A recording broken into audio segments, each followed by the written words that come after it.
mean, what we may want to take out or that are in the proposed, that are funded in the proposed budget. And that might free up some revenue for some more priority issues.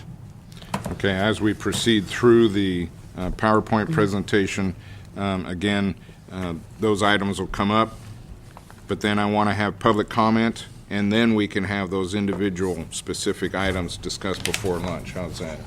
So kind of try and keep this thing on track and proceed on an orderly process. So Okay. back to Allison.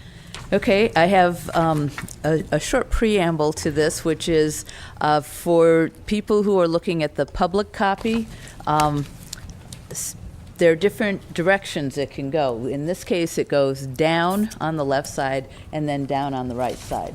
So if you're trying to go left to right, you will lose track of the order. So wanted to let you know this was down on the left and then down on the right. The other is that I did not go through and synchronize all of the animation. So this will be a surprise. We'll see. In some cases there will be some animation, in some cases there won't. That'll keep us all on our toes.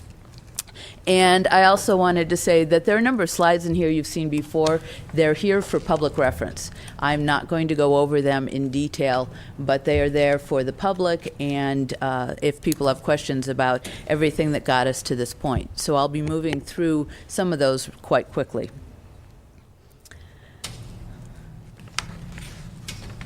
So these are the final budget deliberations for the 2008-2009 budget.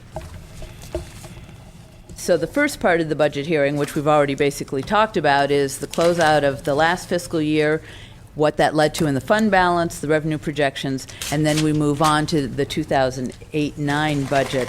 And in this, we will talk about some of what the state is proposing, or someone in the state is proposing, and external funding requests and public comment. Then what I'm calling the second act is going over the spreadsheet, and that's also the second act this afternoon when we talk about specific departmental matters. And then you have your county budget team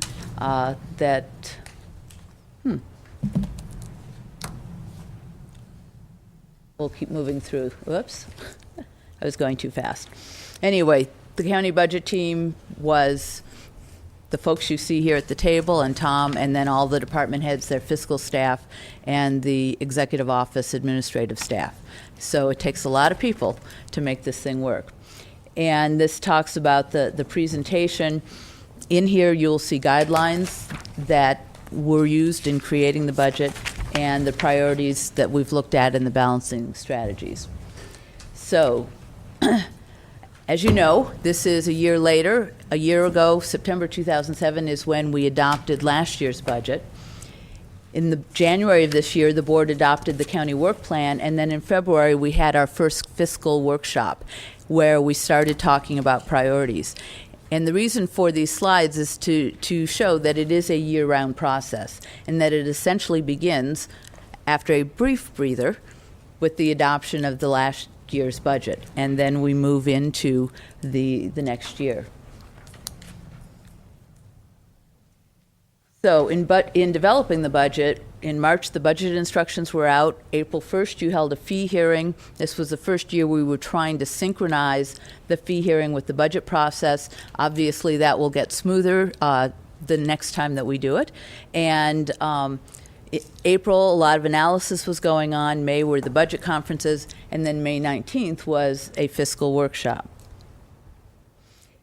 When you look at a budget, you're talking about the county priorities, and they're essentially translated into dollars, they're translated into actions.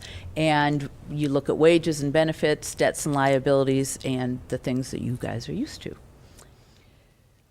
So you go from the proposed budget, and in that case, the spreadsheet for the proposed budget was presented to the board in early June. You actually adopted the proposed budget and held fee hearings on June 24th. And then the proposed budget book is formatted along with the strategic plan framework, which represented a change in process. And then it gets you to the final budget. We're in the deliberations, but in September, the board will actually adopt it, and it's September 9th. and then someday there will be a state budget. However, if we waited for the state budget, we wouldn't meet our deadlines, and we meet our deadlines.